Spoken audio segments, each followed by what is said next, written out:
good evening, everyone. Welcome to Beyond the Gatekeepers. I am Bishop Vanessa M. Brown. I'm your host and moderator for this evening. We are so very happy to have you here tonight, joining in with us on Facebook, on YouTube, on Instagram, on X, on LinkedIn, on all the places that we can be found. We are excited to join us tonight, and I promise you that this is a very, very, very powerful show with a great author on tonight. And so I want you all to gather in, do me a great big favor, if you will, and share. Make sure that you share the Facebook Live or the YouTube or the LinkedIn or the Messenger. Even if people don't watch it now, they can watch it later. Put it in their messenger, let folks know. You can text it to their phone, however way you want to do it, so that people will know that this is a conversation that they should be a part of. And so we're excited about that. We're excited about this journey. And we want to know where you are watching from. So do us a great big favor again and make sure that you shout out where are you watching this show from on tonight. And again, it could be from anywhere in the United States. I just need to know that. And so I am excited that you're here tonight. Let me start off with who I see. And so right now I see Chuck Hunt from Monroe, Louisiana. I say good evening to you, Chuck. I see Albert Reed here from Colleen, Texas. Maria Harris is on YouTube from Denver, Colorado. We say welcome to you. Sean Jenkins is here tonight. Thank you, Sean, for joining us. Metro Atlanta is here. Monique Nelda is here from New Jersey. Welcome, Monique. Thank you for being on. Pastor Siegfried Benton from Temple Hills, Maryland. We say greetings to you, Pastor. Thank you for joining us tonight. Rebecca Brown is here from Phoenix, Arizona. She said, where is beyond hot outside? I can imagine probably like above 100 degrees. And so we say welcome to you tonight, Rebecca. And we hope you're staying cool. And we know that others are going to join us and are now, as you all are sharing, and I'm sharing as well, letting folks know, please come on and hear this conversation from this powerful author, powerful man of God. We are excited to have them here with you. Thank you very, very much. All right. Darlene Connell, welcome. Welcome to you.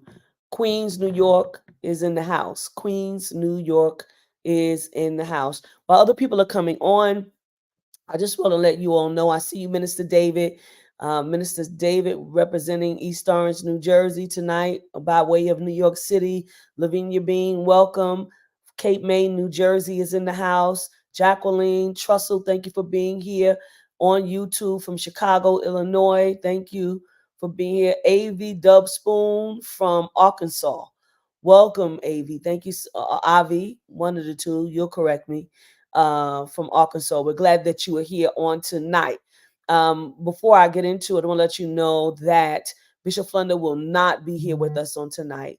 Unfortunately, well, I don't want to say unfortunately, God knows what God is doing, but Mother Lucky, many of you all may not know who Mother Lucky is, but Mother Lucky is was the mother of City of Refuge, one of the mothers rather, and very active, 97 years old, very active in the fellowship, very active at her home church, which is City of Refuge. Bishop Flunder is a pastor. So although she was 97, she was on the go. And if you have ever been to any fellowship gatherings or ever been to City of Refuge, then you've seen her. And so she transitioned the other day. And so Bishop Flunder and Mother Miller are settling with the family and with the City of Refuge family right now. And she asks that you please keep City of Refuge in your prayers. So those of you that know about prayer, please keep Mother Doris Lucky Allen and her entire family in prayer, as well as Bishop Flunder and City of Refuge. And I know that some people knew her. And so this is so wonderful. This is a blessing. I see you, Courtney Brown. Thank you for being here. Baton Rouge, Louisiana is in the house. So I wanted to let you all know, but we're going to still have a wonderful conversation on tonight. And again, do me a favor. Make sure that you are sharing this conversation tonight. we have a guest. It is his first time with us, Dr. Terrence L. Johnson. He is the Charles G. Adams Professor of African American Religious Studies at Harvard Divinity School. He has written several books, but tonight, the book we're going to talk about is We Testify with Our Lives. We Testify with Our Lives. And so I want to introduce him to you all. I want him to say hello, and then we're going to bring on a clip that I want you to watch. Dr. Terrence, how are you? I am wonderful. Hello, Bishop Brown, and to all the folks who've joined from all over the country. I'm really excited to join in the conversation. I hope this is an exchange. And again, we all have very busy lives. So again, I'm very honored that you would take time to join us. Thank you so much. We appreciate your presence on tonight. Everybody, we want you to share really quickly. I see Reverend Karen Coleman is in the house. Boston is here. Bishop Levi Richards is on. God bless you. New York City, Harlem is representing. Our dear brother and friend, Dr. Quincy James Reinhardt is here. And so we say, God bless you, Dr. Quincy, as well. Pam Jones is here from Chicago, Illinois. We are welcoming you all tonight as you roll in. Sherry James from Reno is in the house. Reginald Nichols from Stockton, California. Dr. Terrence, they from everywhere. Okay. And Quincy Jones wants you, Quincy James Reinhardt says, Dr. Terrence L. Johnson, we see you. Okay, well, thanks, my brother. It's good to have you on board. You should actually be talking, but hopefully next time. Listen, Quincy helps me out with this show a lot. Okay. He sends me books. So you need to read this. You need to read that. You need to read this. Now, I already have my list of people. I said, Quincy, I got a list. He said, all right, add these to your list too. And so he is a brilliant scholar. Of course, I know that you know that already. And I know he's your Morehouse brother. So blessings to you all as well. Let's get to, and I'm sorry, Anthony White has just joined us. Central California is in the house. So we got people, you see that East Coast, the West Coast, the South, the Midwest, and then other people from different countries, they'll be coming in as well. So we want to appreciate them as well. Dr. Terrence, we want to situate the audience as it relates to your scholarship, and you have a video clip that Pastor Sue is going to show right now before we start the conversation. Great, thank you. I have written a poem for a woman who rides a bus in New York City. She's a maid. She has 2 shopping bags. When the bus stops abruptly, she laughs. If the bus stops slowly, she laughs. If the bus picks up someone, she laughs. If the bus misses someone, she... So I watched her for about 9 months. I thought, Now, if you don't know black features, you may think she's laughing. But she wasn't laughing. She was simply extending her lips and making a sound. I said, oh, I see. That's that survival apparatus. Now, let me write about that to honor this woman who helps us to survive. By her very survival, Miss Rosie, through your destruction I stand up. So I used the poem with Mr. Paul Laurence Dunbar's poem, Masks, and my own poem for old black men.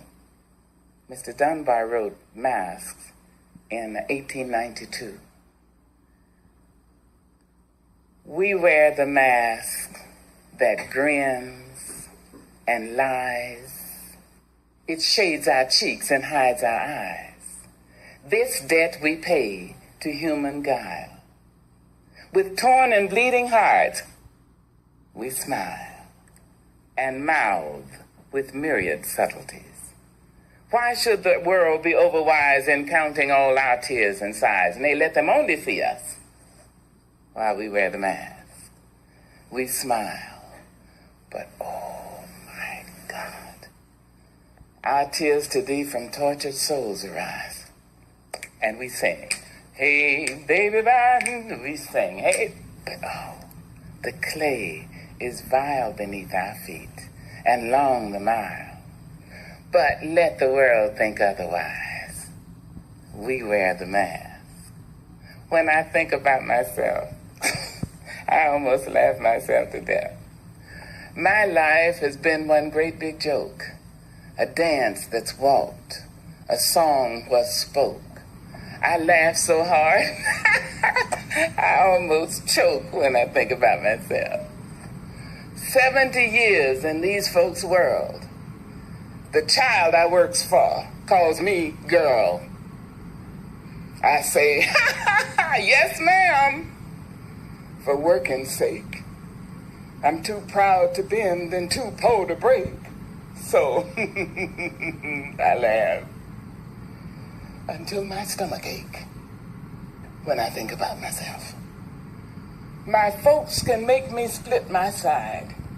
I laugh so hard, I nearly died. The tales they tell sound just like lying. They grow the fruit but eat the rind. I laugh until I start to cry when I think about myself and my folks and the little children. My fathers sit on benches. Their flesh count every plank. The slats leave dents of darkness deep in their withered flank, and they nod like broken candles, all waxed and burnt profound. They say, but sugar, it was our submission that made your world go round. There in those pleated faces I see the auction block, the chains and slavery's coffles, the whip and lash and stock. My father speaking voices that shred my fact and sound. They say, but sugar, it was our submission, and that made your world go round. They laughed to shield their crying. They shuffled through their dreams. They stepped and fetched a country and wrote the blues in screams. I understand their meaning. It could and did derive from living on the ledge of death. They kept my race alive by wearing the mask.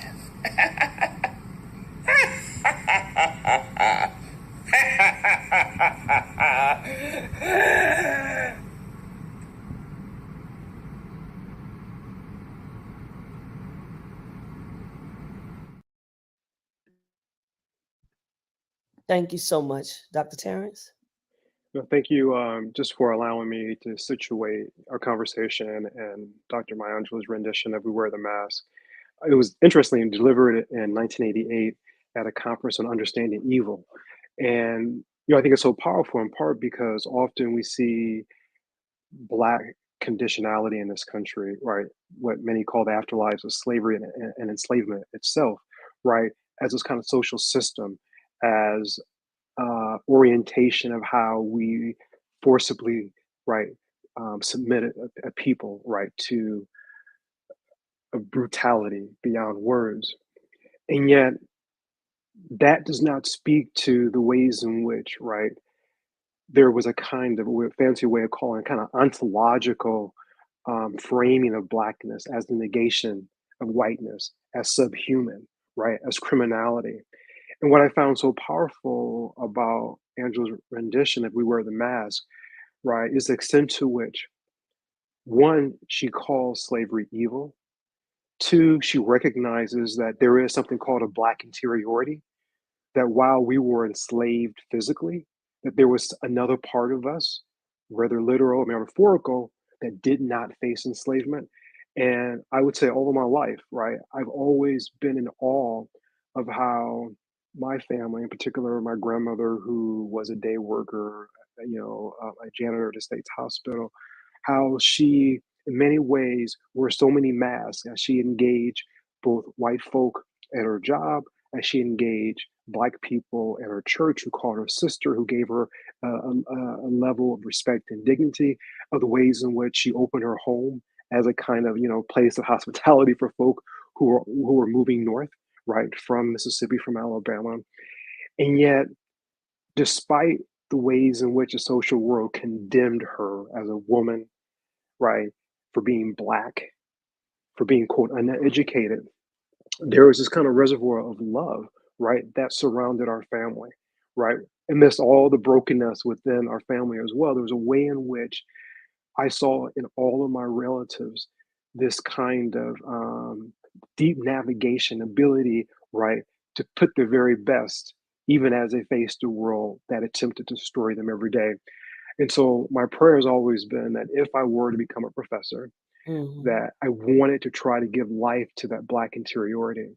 Yes. And and that's been my prayer. And it's hard, right? Because in part because the world wants to tell you, well, there's no interiority, right?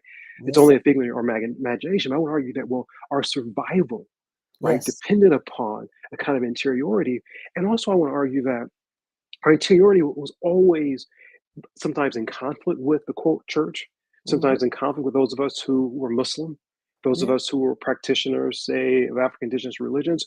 And Mm-hmm. so part of what this book, in many respects, but also I say my work in general, is trying to explore the ways in which Black interiority is always in conversation, sometimes in conflict with, sometimes informing how institutional religions, right, shape our lives, but more importantly, how institutional religions are simply one aspect of our spirituality. And I Yes. think the hard part is that the assumption is, well, if you somehow only see Christianity or Islam, right, or Judaism as one aspect of your life, that somehow you are picking and choosing, right, what is best for you outside of the context of this great God.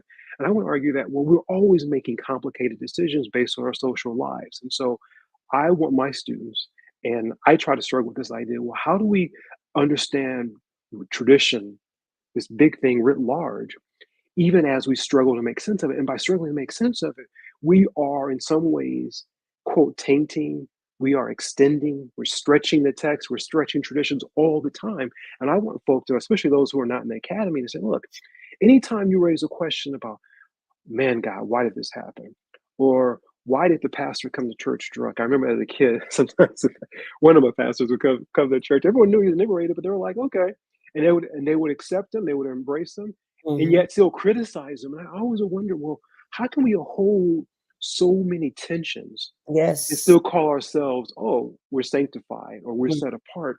And Mm-hmm. to me, that speaks to the beauty of who we are as a people. And yet, oftentimes, when we are presenting ourselves to a world in which we're already subhuman and criminal, we don't present that nuance. We're like, oh no, everything's black or white. Because in many respects, our survival depended upon having a kind of respectability that mirrored, right, the American kind of canon. This idea of pulling yourself up on your bootstraps, being respectable people, and striving towards a middle class dream. And yet, when you look at ordinary practices of Black folk, particularly in the rural South, regardless of the religious tradition, they were always grappling and interrogating the text. And I just want to tell people, well, what if we embrace that as a part of our tradition? Not only the whole thing, but what if we embrace part of it?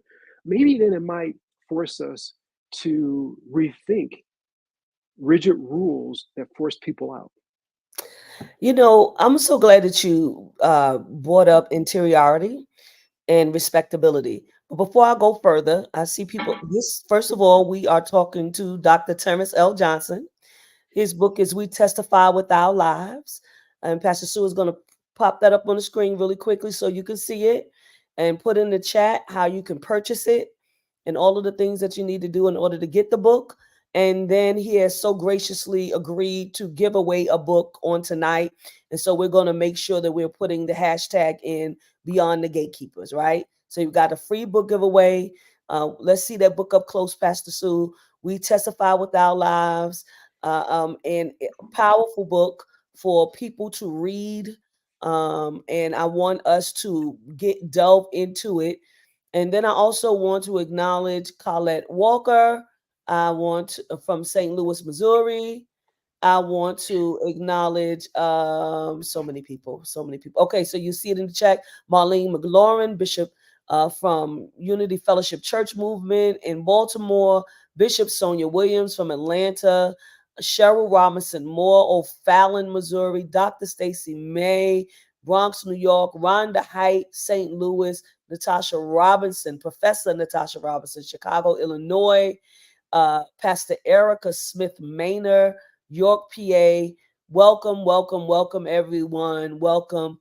You see the name of the book. We're telling you how to purchase it. It's already in your chat. Sir Isaac Nelson, we say good evening to you as well. And we're also going to do a book giveaway. You mentioned interiority. And I'm thinking about the fact, I think about my own mother and my grandmother. They had that interiority. They had that kind of fortitude. Dean Lawrence Carter Senior is watching, just so you Oh know. my goodness. Okay. Yeah. Well, They hello, have Dean. kind of fortitude, and Elliot Morris also from Chicago, where, living through Jim Crow, learning how to navigate that world, right? Uh, um, living through, all kinds of racial discrimination, they were able to do it and still keep that, like Maya Angelou just talked about, right? Still keep that about it, but still keep the family strong, right? Still have ways that had pushed us forward in the world and that lifted us up. Like, no matter what they were going through, we were not going to stay in those spaces and places. They would not allow it, right? And so I find that very, very powerful that you talked about that. And I want to lean into the book, more of the book, right? Because just your prologue alone can be a book by itself. It really can. It's so powerful. Uh, the prologue, you take words, short words, non-short words from Audre Lorde, um, which I believe transformed how Black people saw themselves nearly 2 decades after the birth of the Black Power movement. What does she say? She says the master's tools will never dismantle the master's house.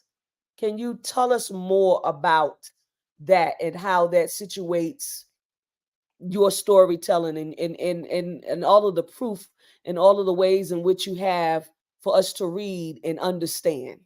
Sure. No, thank you, Bishop Brown. I wanted to, in some ways, begin with Lord in part because she's such a disruptive figure within Black Christianity, um, within Black communities, and among Black men. And I wanted to show that one can remain strong, one can remain committed to faith, one can grow deeper in love, right? By embracing women, by embracing Black feminist thought, by embracing a Black lesbian woman. And, the master's tools, everywhere I go, it's, when I was in grad school conference, I would hear particularly the women talk this idea of the master's house and the tools and the Lord. And I wanted to try to complicate the degree to which, well, what does that really mean? Does it mean we can't dismantle the tools, or does it mean that we can't do it without community, right? And Louis R. Gordon really helps complicate this whole notion. What does she mean by the very house? And part of what I want to argue is that we have always, right, disrupted the master's tools in part because we've always introduced new tools to the concept. And I want to argue that in many respects, there is no master's house, right, without Mm, the enslaved African. There's no master's house without, right, understanding African origins, right, in Ghana, in Egypt, right, yes. in the Sudan. And so I don't want us to see ourselves as so distinct and apart from Western modernity and from the rise of enslavement. And I wanted to show that we can critique this idea of the master's tools and still use it, right, as a conversation piece, in part because the ways in which we've used the Bible or the Quran, for example, have been so disruptive, even as we've maintained patriarchy, even as we've Destructive maintained and very destructive. homophobic, right, Yes. structures. And so my friends often say, well, but then why do you return to the text? Mm, And I'll be honest with you, I don't have a clear answer other than that we see the book, right, as Alan Callahan tells us, as a kind of talking book. And I want to claim that this idea that we've always had a dialogical relationship with the text. yes. And if we would embrace that, I think then how we then interpret it, right, through our hermeneutics, right, I think would create a richer kind of context. And again, I think even with all of the brokenness within our institutions, right, I want to argue that I don't want to simply dismiss that. I want to critique as a way, right, to showcase, right, the kind of the love within the rubble, right. And I Mm, know it's a terrible phrase right now, given what's going on um, in Gaza, but yeah. that in the midst of our brokenness, right, there are still these epistemic resources that we can claim. And my fear is that if we don't claim them, right, we are never going to go through the process, as I later talked about with Tony K. Bambara, of actually healing, because we'll be running away from dread and despair, from a past that Toni Morrison tried to say, well, look, we spent enough time trying to bury African enslavement. Now it's time to embrace it. And so I now want us to return to, in some ways, the brokenness of our religious traditions Yes. as a way to recover a kind of love, because right now we're in a moment in which the planet is literally right on fire. Yeah. And I don't know if if we really learned the lessons from Black Lives Matter. 'Cause I don't know if we fundamentally believe that our lives matter, because Mm. we are constantly right facing the onslaught of white supremacy. We're constantly right getting beat down, and I wonder at this moment, right, as we ponder right another potential presidency, Mhm. right, of misogynists and racists, how do we then again recover that love as a way to reify us during a moment in which our existence is under threat? Dr. Terrence, and to our audience, first of all, we are listening to Dr. Terrence Johnson. The name of the book, Pastor Sue is going to put it up, is called We Testify with Our Lives: How Religion Transformed Radical Thought from Black Power to Black Lives Matter. I promise you that you want to purchase this book. It's already listed in the chat, but I also want you to try to win a copy of the book, which Dr. Johnson has so graciously agreed to give a copy away by putting hashtag Beyond the Gatekeepers. Dr. Johnson, your first chapter starts off with the politics of healing. And so the soul eaters, you talk Mhm. about, you just mentioned him and you were already leading us in that direction, Tony K. Bambara. And he basically talks about the fictional South, southern town of Claiborne, a few years after the civil rights era and Black Power movement. Lead us down the road, not all the way, but lead us Sure. down the Okay. road Okay. and where you would want us to be at Sure. as it relates to the politics of healing. Sure. So, Salt Eaters was published by Tony K. Bambara in 1980.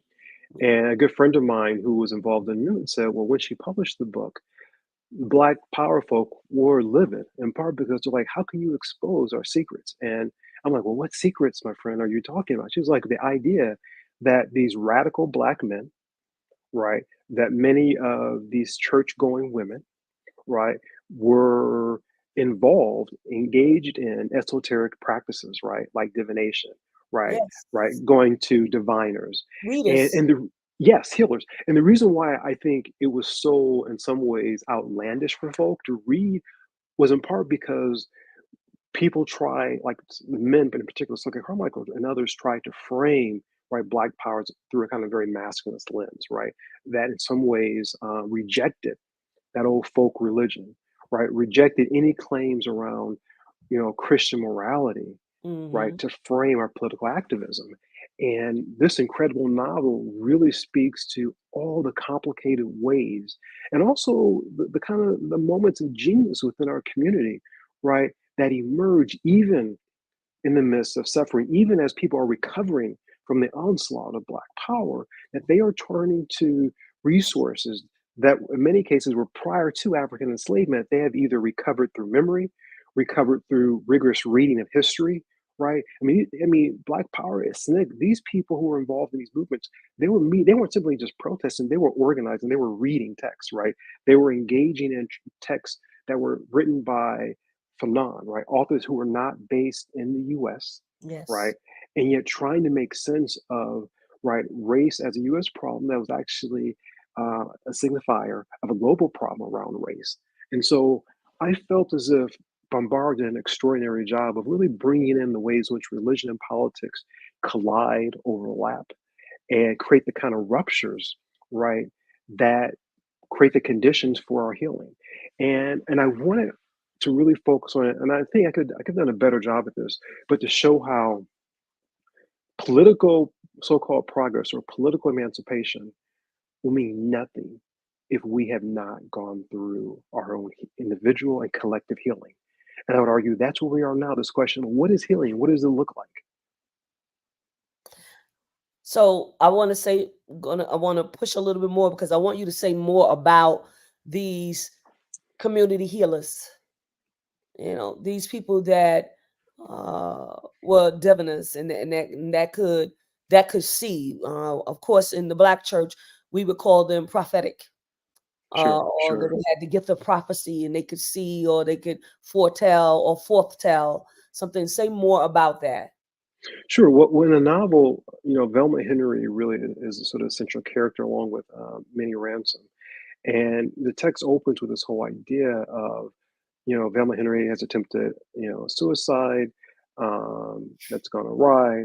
And she's really struggling with, right, what does she do now? What do we do as a people now Yes. that we've had decades of struggle, decades of what we thought were political victories, Hmm. and now it all has collapsed, right?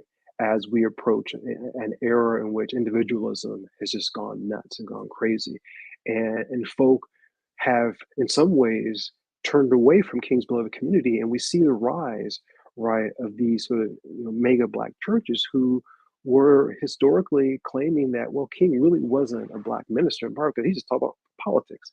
We need now people to talk about our well-being, but their well-being was always aligned with one's prosperity, what one's sort of material success, Hmm. and those things are important. But what we missed, I think, between let's say 68 and even 98, right? Particularly as we think about sort of the Clinton rise of the Clinton administration, where folk were like, "Oh, he's our first black president," right? Right. Based on the ways in which he quote diversified the administration, was Hmm. that we never dealt with this notion that our own state tried to kill us. Our own state infiltrated many of our civil rights organizations Yes. in an effort not simply to monitor and to help, but to monitor, disrupt, and destroy. And Yes. so there's this moment in which I think the crack epidemic, in some ways, is nurtured by our inability to really sit with this idea of the state violence against us.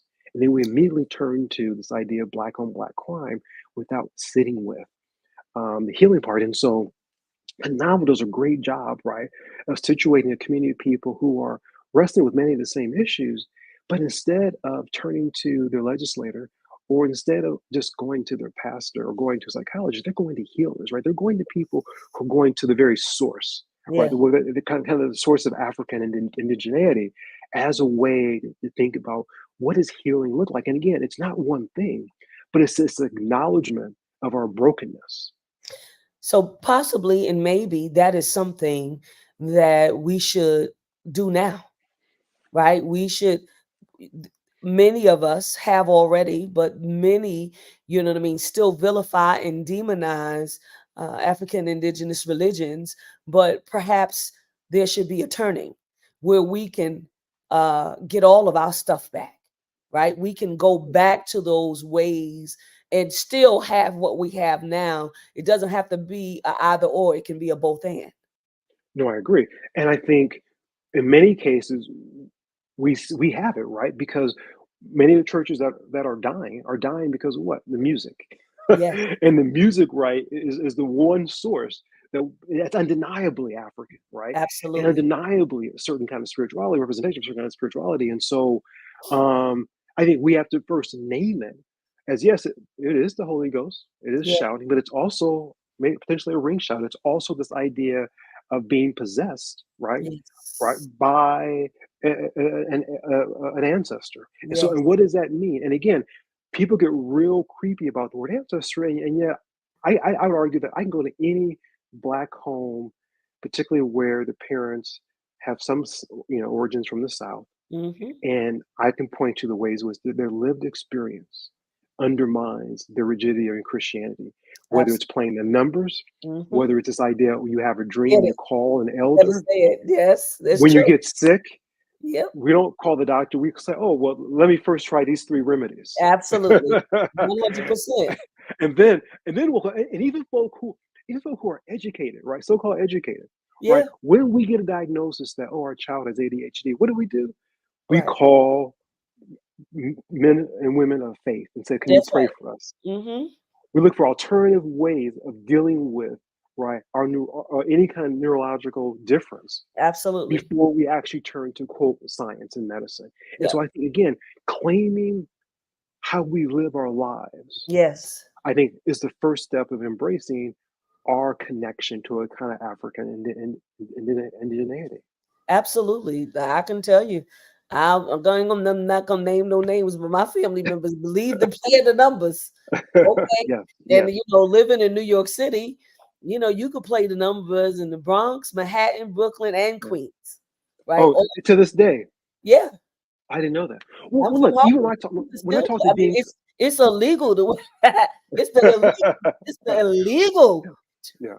numbers, Well, but even when it can be I done. talked to Dean Carter, who's online, and when I Yes. talked to him, it's interesting because I'm like, okay, Dean, I want to hear your vision because I Yeah. know you can see things and hear things based upon your age, but also based upon your experiences. And so whenever I talk to the elders, I'm always looking for, okay, what are they interpreting and seeing that I don't see? And I think in many respects, that's what so many of us are looking for, right? And we can't name it, but that's like going to a seer or diviner. I mean, you're wanting people to kind of interpret what these signs and symbols are. And right That's now we're at a moment where how do we make sense of we have a black woman who's vice president, yeah. and yet she is so erased from the Erase. public imagination. And Erase. when her name is invoked, many people demonize her and criticize her. Yeah. And unfortunately, many of those folk look like us. And the question I'm having is, okay, I agree you may not like her politics. And yet, what have we done structurally Yeah. to hold her accountable? Yeah. And so part of what this idea of community that Bombard talks about, because she calls herself a kind of cultural nationalist and a kind of womanist, right, is that we talk a lot about community, but I'm not sure we actually live it. Right? We Yes. love to acknowledge those who quote made it over, Mm-hmm. right? Those who are quote successful, those who have been validated, Yeah. right, by the white normative gaze, as Colonel West would call it. Yes. And yet we don't have the relationship with those people to hold them accountable. We Right. don't have the structural relationship to say, let me support you when you're being attacked, but also when we think you're like going astray, we're also going to hold you accountable. And I think part of what the community that Bombara was imagining is this idea that we can't simply talk about community rhetorically, but we've got to find ways to develop it and to nurture a community so that, for example, now that I'm at Harvard, there should be dozens of people who are saying, Terrence, this is what I expect from you. Yeah. I hear you. And I can tell you right now, maybe one person from my extended kind of sort of tribes, as it Yes. were, folk who've guided me, have one person has called to say, here's what I think you did wrong yesterday in the speech, and here's how I think you can improve. It's like people are happy when you quote make it, and yet what they don't realize is that making it to the mountaintop, as it were, is so dangerous because you are out there and you are exposed, right? Yes. And my mentor once said, brother, you don't want to just stand on the mountaintop. You better fly because if you don't fly, all kinds of shots will come after you. And so I'm hoping that Bombara will show us how, when we talk about community, we have to nurture the people. And as we nurture, we have to show them how we expect accountability. Doesn't mean you have to follow everything that we say, but I can tell you there are other communities of folk that when they support you, when they send you to the White House, they say, here are expectations. Now, Yeah. maybe you can't meet all 10, but we expect you to fight for 5. Absolutely. I love that. I love that. Let me keep moving. I see people are chiming in. You know that we give you an opportunity to ask questions as it relates to this book or this particular subject matter. You have to write the word question first, and then we can see it easily, and we will see to it that we ask those questions. Dr. Terrence, uh, awakening to Black Power consciousness. Stokely Carmichael, one of the premier figures in the Black Panthers movement, cried out Black Power in 1966. People really didn't know what to do, what to do with that, right? Preaching liberation and all of the things that he was doing, not really involved with the church, right? In a lot of ways, they did things that the church should have been doing, right? In my opinion, in, in a lot of ways, they could have worked collectively. At some point, they did along the way, but it kind of started off a little rough. Tell us about Carmichael and Sure, sure. some of the Black activists during that time in terms of awakening the Black Power consciousness? Sure, sure. No, I mean, and I think it's really important to understand. Look, Carmichael is sort of, sort of grows up intellectually in New York, right, among very sort of leftist white Jews, right. Absolutely. Goes off to Howard University, where he's again surrounded by a lot of really smart brothers and sisters, many of whom are Christians, right, folk who are debating Christianity and its role in Black politics. And as we all know, Clayton Powell and others actually articulated the notion of Black Power well before Carmichael. Right. And yet, I want to argue that Carmichael's his sort of rhetorical stance, right, the ways in which he engages community is very much in line with sort of the black preacher, right? The black preacher who has moral authority. We know that he's mentored by King. We know that he's Yes. going back and forth with these black preachers. And even though institutionally the church is not necessarily out there, there are a number of black women, particularly the women at Alabama State University, right, who were involved with the Montgomery bus boycott movement that King was involved with. These women had political sort of committees that were funding and helping to support Montgomery bus boycott, who were many of whom were directly tied to churches. And so even though institutionally we weren't involved, part of what I want to argue is that the fragments of our faith commitments were right there in the movement. And in many respects, right, we all know that when Malcolm X delivered most of his major speeches, they were in black churches, right? When we think about Mr. Louis Farrakhan, when he delivered most of his speeches, where they're in black churches. And yet, even though we have this, again, very kind of public conservative position, we're always teetering back and forth with the kind of black nationalism and black consciousness. And so I want to argue that he awakened something that both troubled all of us, even King, in terms of, well, look, politically, I don't agree, but spiritually and sort of socially, I agree with it. But I want to make sure we can achieve these pragmatic goals before we start talking about so-called black power. And I think, I think the debate was whether or not, well, is black power, are you calling that out so that white folk can give it to you? Or are you actually calling out for black folk? And if you're calling out for black folk, well, why didn't you do it at the juke joint? Why do you do it within our churches? Just like women argue with Black Lives Matter. I remember a professor I know from Morehouse was like, I love the phrase, but are you saying Black Lives Matter to black folk? Because I'm at Morehouse. They matter to me. They've always mattered for the last 45 years since I've been teaching. So the question becomes, when we have these rhetorical stances, right, that in some ways I think voice a deep cry, we have to ask all kinds of questions to say, okay, to whom is the person talking? Right. Mhm. And at what point are we within our own institutions, right, attempting to manifest the very goals that we articulate in public sphere? And I'll give one example. Cornel West, I used to disagree with him, but now I think he's correct. To argue that there are two primary sort of notions of genius in the Black community. One is Black preaching, and the other Right. is jazz, in part because those two traditions were formed and fashioned, right, within the Du Boisian veil, right, that they were what determined their veracity, right, their viability, their power, had everything to do with what black folks thought. It Right. had anything to do with anybody else. And so part of what I was trying to wrestle with is, are we developing a consciousness, right, within the confines of spaces that we control, where we feel comfortable, Mhm. where we are wrestling with each other? Because if it's only for a rhetorical show, Right. Then nothing then is we happening. lose. Exactly. And I think Carmichael was doing a couple of things. I think he was forcing folk to say, we have to give attention to the individual self and the collective Black self. We Right. have to give a commitment to a Booker T. Watch and say, yeah, we may not agree with all of his politics, but what other Black man has created an institution with longevity, right?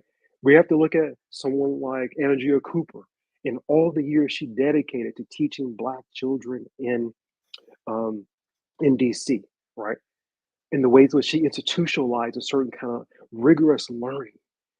And part of what that consciousness idea, well, what does it mean, right, to acknowledge white supremacy, to acknowledge the external world, but also to create the very conditions where we can govern what our healing looks like, where we can govern what consciousness looks like, and we determine, right, whether or not the Black consciousness that we're calling for is correct for us as a collective and as individuals. I think it's safe to say that we probably would not agree with everyone's politics, right? Yeah, yeah, There's going to be something about uh, something that you say or I say that somebody's not going to agree with. But there are some things that we will agree with. And I think that we don't have to throw the baby out with the bathwater. There are things that, as you say, we can wrestle with and talk about how we can get on common ground, find the places that we can get on common ground with so that we can do something. But I think a lot of times what has happened amongst us is that because we don't agree with one thing, or we don't agree with two things. I see it happening now, and this is, just even within our party. Every time people go to speak to Black people, and they go to Black churches that are on the conservative side, well, there are two issues that come up all the time. Those two issues are LGBTQI people, and the second one is abortion. And those are the bailiwicks that people use, right, constantly to separate and divide. And I think that we've got to find another way in which we navigate those waters Sure. so that we're not divided. And I would also argue that we have to begin to talk to the people and not assume that scholarly studies, that folk who are not in the community, whether they're Black, brown, or other, can determine what's actually happening. 'Cause I want to argue that I don't think we've actually talked to the people to Yeah. find out what they really think. I remember in the late 1990s, I talked to a group of Black women at AME Church in Roxbury, all right, right outside of Boston. And I assumed these were these very rigid. They were, mothers. They were deaconesses. They were, they had the whole thing. And we're like, "What any problem with the women preaching? What any problem with sexuality?" Right. She's like, "I want to know, do they love the Lord?" And I'm thinking, well, if you're telling me this, why aren't you telling the pastor? So why is the pastor saying he can't say this because you guys will object? And so Right. part of it is I don't think we actually are interviewing the people to find out what exactly do you believe I in like that. terms of the Bible and sexuality or the Bible and gender. I think we're making a lot of assumptions, Yeah. right, based on the ways in which we assume we come in and we teach the people. Taylor Yeah. Baker taught us that no, you go in to learn from the people and say, look, we've been blessed to be at a Morehouse, to be at a Spelman, a Prairie View, or Harvard. And Yeah. now we're going to find out what do you need? What? But too often we go back trying to teach people Yes. and I tell love. them what they actually need. Yes. That's so good. I hope y'all listening tonight. This brother's on fire, Dr. Terrence Johnson, talking about his book. And I want y'all to make sure you get it. Pastor Sue, let's throw it up there one more time. We testify with our lives how religion transformed radical thought from Black power to Black lives matter. This book is worth getting. This book is worth purchasing. I want you all to consider purchasing it for someone else if you don't just purchase it for yourself. And certainly there is going to be a book giveaway the hashtag Beyond the Gatekeepers. That is what you want to use. Make sure that you spell it correctly in order to be entered at the end of the evening. But yeah, I like the way you said that. We have to start talking to people, right? Not talking over people, not talking at people, but actually listening to what people have to say, not necessarily what the pastor has to say, but what are the people saying? What are the congregants saying? What are like the mother from the church? She has something to say. Yeah. And what was coming across that pulpit is not what that mother said. Yeah. And too often our seminarians say, well, we can't say this to the church. And I'm like, now I'm going to say, you're not telling the truth. Yeah. Because I've talked to people. I haven't done a systematic study, but I've talked to enough people to know that you're not really talking to them. Yeah. You're making a whole lot of assumptions. Yes. I love that. Thank you so much. I want to move on. I know, like I told you when we before, that we probably would not get through the whole book, but I want people to really want to purchase it. Let's talk about MLK Jr.'s religious radicalism. You bring that up. You talk about how at this time people are protesting the Vietnam War, but we have some of the same conditions right here in America that you all are not saying anything about across these houses of worship. Tell us a little bit about that. No, I mean, like Mike Eric Dyson and other folk, I really want to show how King had a deep relationship with the Black radical left for a long time, and that they were deeply influencing how he was imagining the world. And even my mentor, Beverly Guy Shefter, argues that Coretta Scott King also played a huge role, right? and forcing King to deal with gender, right? To deal with issues around sexuality, to deal with class also. And so I wanted to show how Riverside was a kind of culmination of so many other events. And that in some ways, this idea of using the speech in the ways in which silence, right, as a kind of ethical choice, right, is in some ways speaking louder than even our rhetoric, speaking louder than even the ways in which, right, we scream about what we need. And part of what I wanted to show also is that this idea that leadership can evolve, can deepen, and can expand, and that leadership is complicated. It And is. part of what it means, I think, to be a kind of an active member of any community is to begin to recognize all the nuances. And again, I think we do it all the time in terms of our relationships with people in the community, right? But we don't necessarily do it with our leadership in part because we still look up. And Yes. part of what the Riverside speech does, in some ways, it really levels and in some ways puts King in a position where he's now being criticized by the very folk who, in some ways, lifted him up, right? Yes. As a kind of spokesperson. Now, folk like the New York Times are saying, wait, why is this Negro talking about international issues? And I want to say, well, if you know Black history, we've always been an international people. And one aspect of the book that I think that King sets up is this idea that, well, Black power was about human rights activism. It was about Yes. using the race problem in America to speak more clearly about a broader race problem that was global, right? Yes. And Du Bois and others, Claudia Jones, also dealt with this issue in the early 1900s to say, no, let's meet with the Pan African Council and let's talk about this, right? Amongst a globally rich and linguistically diverse people. And I want us at this moment to recognize that as we march and protest about Gaza, we Hmm. also have to begin to talk about Haiti, right? Yes. And And why Congo. and why do we ignore Haiti, which is like a rock's throw away? Why are we ignoring what's happening Yeah. in the Congo or in Nigeria? What is it Absolutely. about Blackness that still, in some ways, creates a kind of shield, a Yeah. kind of So barrier? very. You don't hear people talk about it here every now and then. I know some people that are, talking about it, but it's silence. You know? And I And and I King, in don't some know ways, if because people are like feeling like, but this is not happening over here. yeah, That's yeah, happening over there. Right. yes, And I yeah. think that proximity may have something to do with it, may not. I'm not sure of the reasons, but you are very, very spot on. My friend Diane Stewart at Emory really wonders, what is this a kind of internal anti-Blackness that we have yet to reckon with? Even my African friends are saying, Terrence, we want more Black Americans. He's in Nigeria to really to help us think about our institutions, to help Yeah. us think about how do we actually build something, Yeah. given the ways in which nationalism, white nationalism around the world is creeping up. We saw what just happened in France, right? Yes. I mean, it is, if we have our eyes open, a terrible, to put it very mildly, Yeah. time for folk of color. It And I think we're is. going now, we're going to see for women, Mhm. and we know who's next, right? Yes.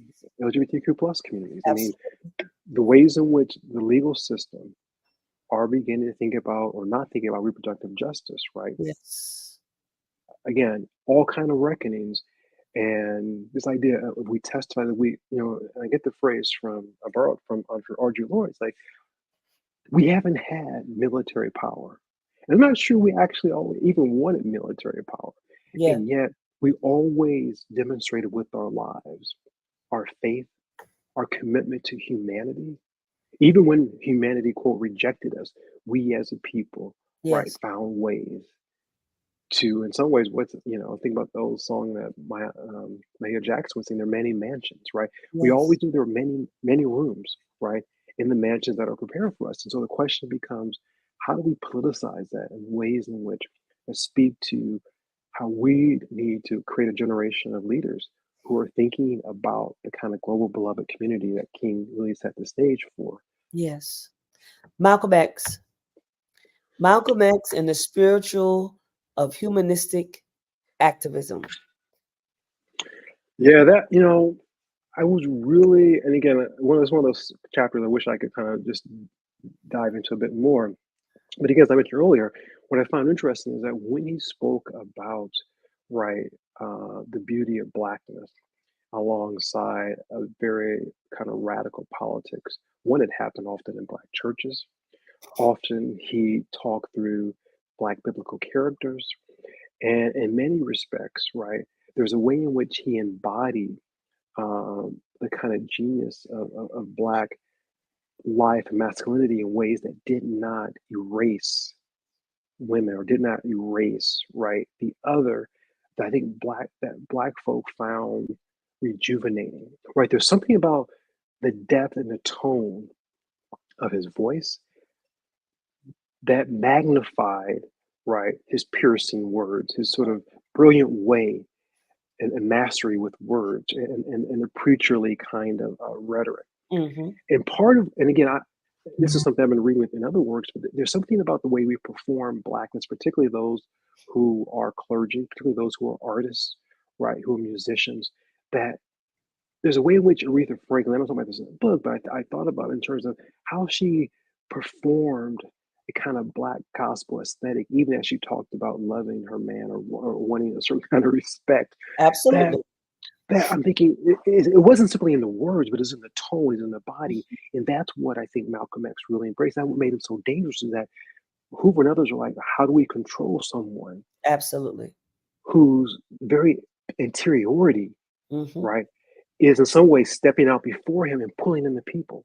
They call that And word that's interiority. interiority. And I wonder, and again, I'm not here to criticize Obama in any way because I think that's a different conversation. But I wonder the ways in which, how did that initial conversation of Obama in terms of hope, did that or did it not speak to a Black interiority? What was it about him that galvanized even folk in Germany with this really interesting, really very problematic history, where when he went to speak, was it 200,000 folk came out to the same plaza where Hitler gathered folk? I mean, there's Yes. something about that early kind of sort of rhetoric that he built upon from a Jeremiah Wright, right? That he borrows from Black church traditions Absolutely. that It's spoke a to certain folk. kind of performance. And the question is, how do we use that performance not in ways to gut our resources, but how do we use it actually to build the resources so that the people Absolutely. can actually get what they need? Because too many of us just use it as a way, right, to build up our own, right, personal bank account. Absolutely. But I think Malcolm demonstrated you can actually use your interiority, use what we call charisma, use your soul to replenish the people, which is why folk are still talking about Malcolm X, because he's Yes. still replenishing their souls that I would argue are still broken, still Yes. very tender. Yes. I love that. And I know I'm continuing to move through the book because I desperately want to get to the end of the chapter. I really do. I want to talk about humanistic nationalism and the ethical turn.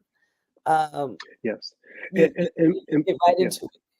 no, and so part of what argues that often when we look at Black Power, we think about it's sort of the binary of it's against civil rights movement, and really want to argue that no, it was an extension of right this humanistic kind of rhetoric that we heard with Malcolm X, and it really speaks to a kind of ways in which Black Power wanted to make material that interiority that we had for so many years either ignored or um, witnessed sort of the ridicule of, right, through ethnographies that talked about the ways in which our practices were ape-like, our practices were somehow less than, weren't as intellectually as rigorous, right? That jazz was simply some kind of, juke joint music that didn't have any kind of intellectual rigor to it, like say classical music. And so I wanted to show how that the Black Power was multifaceted and really wanted to speak to a broader movement that some might argue sort of waned after Trans-Africa's great success with helping to end apartheid. So that's why I wanted to speak to the kind of humanistic nationalism.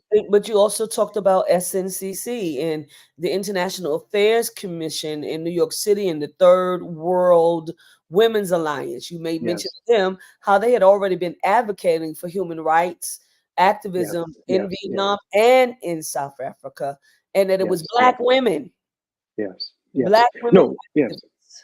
No, Black women were the ones who were like Malcolm X. don't get caught up in this America thing until you understand what's happening in the world, Absolutely. right? Black women, um, oh gosh, Edith, I think of Edith's lesson in a moment, but Stokely Carmichael's editor Mm-hmm. pushed him, right, to think about the ways in which, right, um, global politics must become central in any kind of race politics in the U.S. And you can't simply think about race outside of the Caribbean, outside of South Africa, outside of the European context. I love that you make mention of Francis Beale, Mae Jackson, Yes, and how they designed and developed and led conversations around imperialism and global racism and yes. sexism and anti-colonialism. And these women was on the ball. These No, they were on women, the ball. Yeah, yeah. yeah, And, and and they you, were guiding, yeah, the Student Nonviolent Coordinating Committee. They were pushing. They all had worked with Ella Baker, whose work is extraordinary. Whom I didn't give justice to, in part because so many people have done so many great sure, books on her already. But you're right. I mean, Black women were unfortunately always in the background, but yes, always very central in terms of, you look at the archives of SNCC and archives of other organizations, they're pushing and saying, what about these other issues? And again, that's part of what's missing in our public conversation now. We're only thinking about, right, the border, only thinking about Trump. It's these binary issues that don't speak to the richness of what's happening in ordinary folks' lives. yeah, yeah. SNCC's Palestinian problem. So I want to Wow. say this because I feel like people think that the Palestinian issue is something that has just come about. Hmm. This Palestinian issue has been going on and on and on for decades. Yes, yes, yes. So No, since the question of Israel emerged in the mid 1920s and 30s, and even with Zionist writings, right? A number of Black men, including Du Bois and Carmichael and Marcus Garvey, all felt like Zionism, right, in some ways would help save the world, because early Zionism, really, in their our understandings, really spoke to this idea of how do we actually help to save humankind? How do we create societies in which cooperation is not simply mediated through capitalism, but mediated through labor, right? Through collective labor, through collective sharing. And Du Bois wrote that, now with the rise of Israel, right, in 48, we will actually see how we can serve, he says, quote, mankind through health, with rigorous health care, right, with fair wages. I mean, yes, he went on and on. And so you see that these are people who are who read about global issues, right? Carmichael and others are meeting with students from the Arab American League and American yes, Association. I mean, they're traveling to the Middle East. They're having conversations. These aren't people who are simply understanding the world based on conversations with folk at the barbershop. They're traveling. They're that's right. engaged in conversation, right? They're writing to folk in South Africa. And so I wanted to show that we are far more complicated. We have such an incredible history that we are barely even we barely know the extent to which Black folk have been involved in so many global controversies, so many global issues. And I wanted to speak to that. Um, so the Palestinian problem was really interesting because it forced, you know, SNCC to say, well, look, we love having our Jewish brothers and sisters involved, but we learned from our brothers and sisters is that if we don't take care of our communities, we will fail. Yes, And what they noticed in the mid 60s is that what seems as if white Jews are benefiting in far more ways than us from the civil rights activism that we have collectively worked together to achieve. And so there's this question of, well, do we continue down a path in which we're fighting for rights, but we're not benefiting from it? We're not right, benefiting from the economic or political realities that we have fought hard for. And I think with that conversation, and also again, in some ways modeling themselves after the ways in Jewish communities were sort of self-contained, right? yes, And also provided the economic and social means for the communities to survive. Those conversations happen during 67, 68 war, when we see, right, the implosion in the Middle East, and Carmichael and others are saying, well, wait a minute. Edith Minor, right, was one of the major writers of the Palestinian problem, and of the writings that influenced Stokely Carmichael's vision. They're saying, wait a minute. We supported a Zionism that embraced a broad community. What we see now looks like a new colonial power. Because Yes. now we're seeing Ashkenazi Jews in positions of power, right, receiving arms and talking negotiations with South Africa, the apartheid state, right, fighting against an indigenous people, who through their eyes appear to be brown. So it appears to be the colonial kind of colonized kind of context. And people can debate the veracity of that. But when they saw that, they wanted to kind of think through it. And unfortunately, the paper that was released was a work in progress. It was something that they were negotiating, still trying to write out all the details. When it was released, well, like a lot of very strong black men, they're going to say, "Well, we're going to stand by it no matter what." And so they stood by it, and then again, it created a total eruption. And again, people condemned SNCC for being anti-Semitic, condemned SNCC for for sticking its nose in international affairs where it didn't belong. And so you're right. It speaks to how when we are at the barbershop, at the beauty shop, in our churches, in our mosques, that when folk ask us, "Well, why do you care about X or Y?" You can say, "Well, because it's in our blood." Absolutely. Why do you care about those people? They're not in your family. It's because it's in our blood. That Mhm. we have a long history of fighting for people who are not like us, Yes. quote And unquote. yeah, absolutely. And we have, Ethel Minor is her name, and she was the Yes, Secretary of Communications, yes, yes, lead writer. And it was because of that very consequential newsletter that she put together yes, that led a lot of Black U.S. political organizations to open yeah, up their eyes and say, listen, yeah, hey, this woman is onto something and we need to investigate. And she had a one of them titled, I think, Third World Roundup and yes, uh, yes, uh, uh, yes, the yeah, Palestine problem, test your knowledge. yes, Like she yes, was on it, giving them the information that they needed, but also expressing unequivocally SNCC's anti-war position. She was yes, letting yes, say we're going to yes, condemn it. We're condemning European Jews for settling Palestinian land, and all of it encompassed. And so yet again, a woman bringing it to the forefront, even though it was probably a woman carried the water, but it was actually men that were actually acknowledged for this. No, and Ethamano again, an incredible figure. And when I wrote the book, because it was during COVID, she was alive. I'm not sure if she is now in Chicago, but she didn't want to have a conversation. I understand. Um, I Um, see. but I believe she's like the first cousin to Francis Cress Wellesley, the Oh, incredible psychiatrist yes, absolutely. um, from Howard University, and so and she spent time at Howard University speaking, and so there's so many women like that who were part of the humanistic sort of turn and ethical turn within Black power that I wanted to at least in my sort of philosophical way, 'cause I'm not a historian, sort of pay tribute to, and yet there's still Sure. so much work to be done. And again, part of the message is simple, but it's also sort of difficult to embrace. This idea that for people who have suffered for so long, Yeah. right? Even those who quote unquote make it, we still carry folk. We still send money home, right? We still are praying for relatives who are in jail. We're still, fighting battles when folk have to go to the doctor to try, okay, how do we interpret this from 500 miles away? Yeah. And yet, because of that, we often don't acknowledge, right, this idea of what does it mean to sort of embrace a stranger? Because we seem as if we're so burdened by our own familiar issues, our own professional concerns.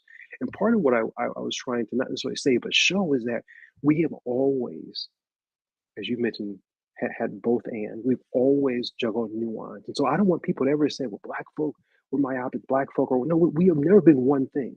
Yes. And so don't allow people to define who we are because we have an extraordinary history, a Yeah. history that is committed to democracy, but also committed to telling the truth about war, about violence.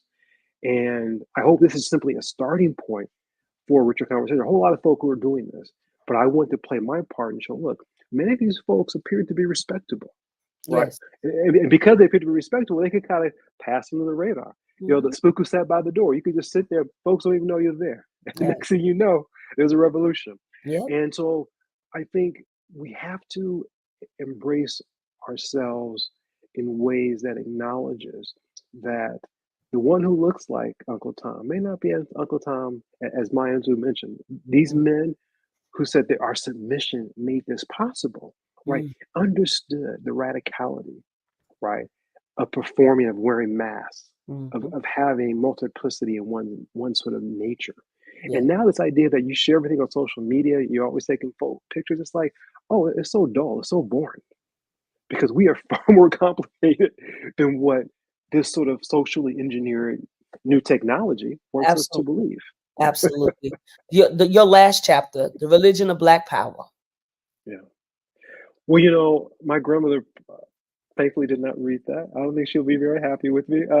But I remember, I was thinking when I thought about the chapter, I was thinking about how, whenever I went to get my grandmother riled up, I would say, oh, I call her Medill. Medill, why do you know, why don't you believe in women pastors? Oh no, that's not in the scripture. I don't think I can sit under women pastors. I said, but what do you mean? People call you when they have a dream and you interpret them.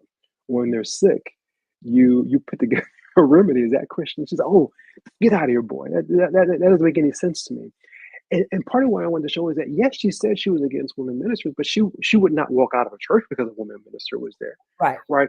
It was like a rhetorical kind of response that in some ways cast a veil over a far more nuanced, right, theology. Again, I'm not trying to say that was right, I'm not trying to pacify it. And Sure. yet, in some ways, she used it as a kind of mask to kind of shield her other behavior. That would have caused all kind of She ire. gonna get you, Terrence. I'm telling you right now. If she Well, watched no, this, she gonna be like, I'm gonna get that boy. well, no, I pray, and she is with me, right? Whenever I speak, I always think of her, and I Wonderful. know that her strength is with me at that Yes. place called Harvard, where, as we Yes. all know, we witnessed a great deal of tragedy this year. Yes. Yes. And there's no doubt in my mind, right, that I jokingly say this, but I know she is just pleased with the fact that I shared not I didn't share something to kind of to talk about, oh, this folk experience, but to talk about this is this incredible knowledge, right? That my little family has. I think it's in everybody's family. I mean, even Absolutely. Ruth Simmons talks about this idea of how her I think either great grandmother or grandmother would wear white, and what Yes. that signified for these workers who were sharecroppers. Yeah. And I just want to say, look, don't condemn the so-called unlettered folk in our community, right? Love Don't that. condemn those who don't walk in our hallways, because there's so much brilliance sitting at our table where we're just, I remember as a kid eating like milk and bread sometimes because that's what we had.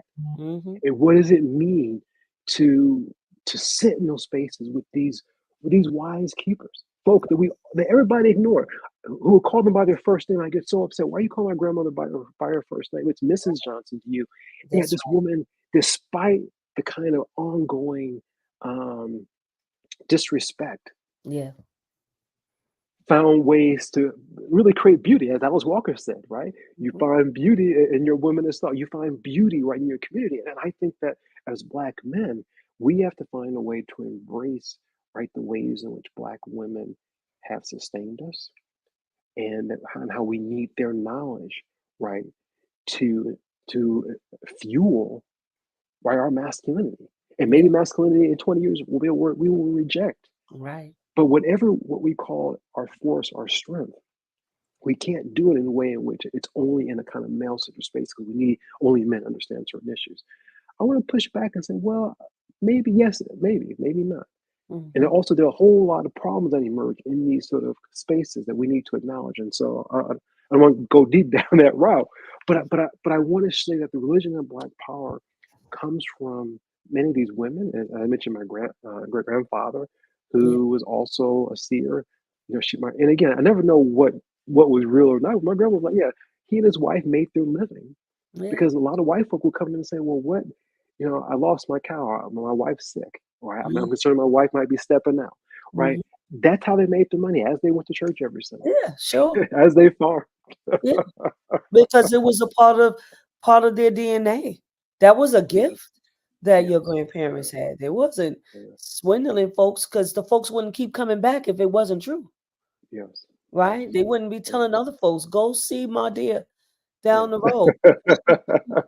She got something for you. She knows what to tell you. You know what I Yes, mean? yes, I know that my grandmother and them, they all did the same. You yes, know, my mother and them, they all did the same. They would go to the reader, the seer. The seer said so and so and so. The reader said Vanessa wasn't going to school for 45 days. Wow. And on the day that my mother went to the reader, she decided to go to the school and see if I was there. I wasn't even in school that day, Dr. Terrence. Wow. Wow. And they were right. I hadn't been to school. Wow.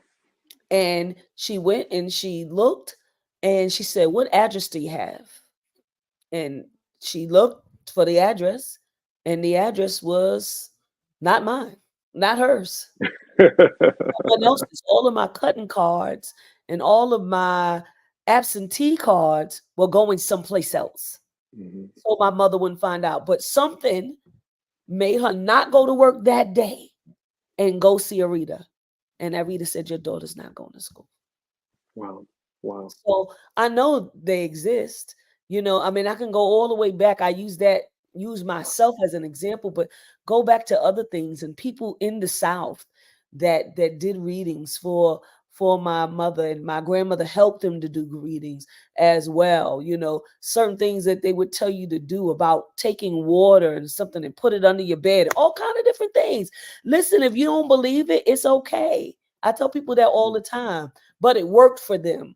And it was a part of that interiority that helped them sustain and helped them to make it. Yeah. And even if you don't believe it, attend to it, grapple with it. Don't simply dismiss it. We attend to a whole lot of other logics, right, around categories that are useless, right, that simply fill up airtime in conferences. So if we can devote our time to these religious conferences that do nothing for our communities, why not look at Tony Gay Bombara? Why not look at Zora Neale Hurston, right? Who's in some way who's an ethnographer, but also has been initiated as well into these systems to really understand what's happening in these cultures, what's happening to folk who are sanctified, but also possessed by these other spirits. What does that look like? What does that mean for people? And again, I don't think I'm not attempting to argue that you go back to reclaim something, but you go back to learn, to engage. And it's through that engagement, some people call there's a rupture that happens, right? And it's through that rupturing, right, where the very possibility of extending what we know can take us in different directions, right? Or it can simply sustain us, but we can't know the answer if we don't grapple with it. And just end with, Toni Morrison, I think is so powerful, in part because she says, I want to write for the people, and I want to assume that where I sit is at the center. And part of, I think, what we have to claim as a people is this idea: how do we sit at the center? Without worrying about what white folk are saying or what other folk are saying about their communities or saying about us. How do we sit at the center and then tell the truthfulness of our story, recognizing that truthfulness is always very complicated, right? Always varied. And yet I'm convinced that when we speak from the truthfulness of our narratives, of our traditions, that's when the door is open, right? That's when the windows of heaven can open. That's when I think new possibilities happen. I love that. Dr. Terrence, one last thing. If you had to leave last words for us, it's a number of people that are watching now, but there are a number of people that will watch later, and this lives online. What would you want to say to them? I'd want to bring this idea of silence that Audre Lorde talks about in conversation with, Howard Thurman's notion of deep is the hunger. Yes. And what does it mean for people who are longing, who are hungry, right, for that which might be inarticulable, which we know, but yet are either fearful or cannot articulate. And my prayer is that we will nurture our deep hunger, right, by a kind of return and by kind of naming and by articulating, right, who we are as a people through the very texts, right, that inform who we are and that we'll use that as a starting point. In some ways, to bear witness to our incredible lives that are not incredible because we're an individual, but incredible because of our ancestors and because of the various struggles. Incredible because we are still here despite the onslaught against us. Thank you so much, Dr. Terrence Johnson. Powerful. We But won't. thank you so much for the invitation, and to Dr. Flunder, who's not here, and to Mother Lucky. Again, I'm very grateful, and I love speaking to people who assume the very best, because their presence is also often an acknowledgement that we care, we're Yes. proud of you, and we want to just simply sit.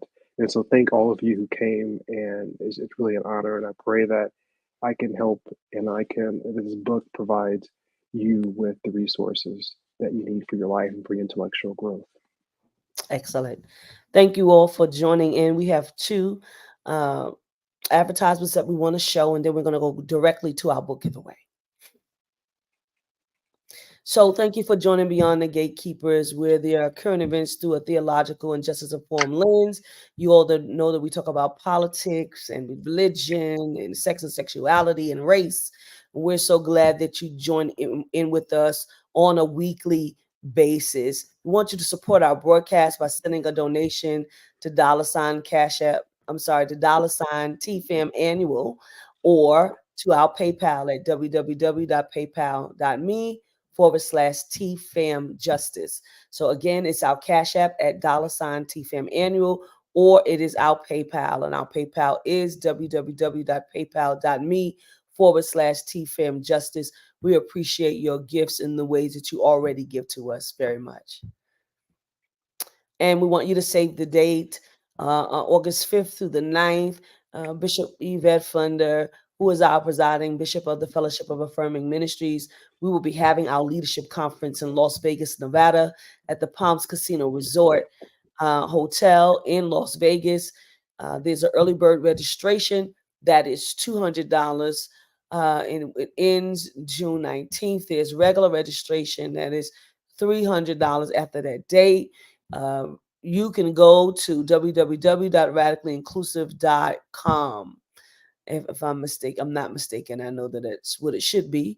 And go there. Our theme is, www.radicallyinclusive.org. www.radicallyinclusive.org. Our theme is Something Inside So Strong. Everything I just said is on that website. You can register, find out about the hotel. All of the things that you want to know are there. Thank you so very, very much. And so those of you that want to win, I know that you do, make sure you put hashtag Beyond the Gatekeepers. It is spelled out for you on the screen. So I want you to type it the way that you see it so that you can win the opportunity, or that you can get the opportunity to win a book on tonight. If you don't win the book, you will see where to purchase the book. It is all listed down in the chat area. So we want to make sure that you can see that. I see that people are putting it in right now. We're going to wait a few minutes for you to get an opportunity to put it in there. Desiree Frison, thank you for joining us tonight. There's some Reverend Dr. Tracy Denise Swire, thank you for being here. Rosalind Phillips, thank you for being here tonight. Kenya Hatcher, thank you for being here tonight. Sherry Dampier, thank you for being here tonight. So these are people that I've seen that have come in since the last time I said, shouted out people. Sierra Grace sings. Bless you, Sierra. Thank you so much for being here. Bishop Stefan E. Love Brinson, thank you for being here tonight. And I love you too. All right. We want to make sure that you've got it in there. Hashtag Beyond the Gatekeepers, because we're getting ready to go. All right. Pastor Sue.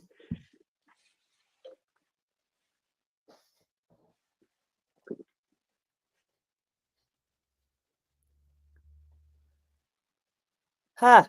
Congratulations, Professor Natasha Robinson. You are the winner tonight of this book, and we celebrate with you. We say congratulations. Please make sure you go into our inbox, put your name and your full name and your address so that we can make sure that we get it to Dr. Terrence, and he can get that book out to you. Dr. Terrence, you are beloved in our community. We say thank you very much for joining us.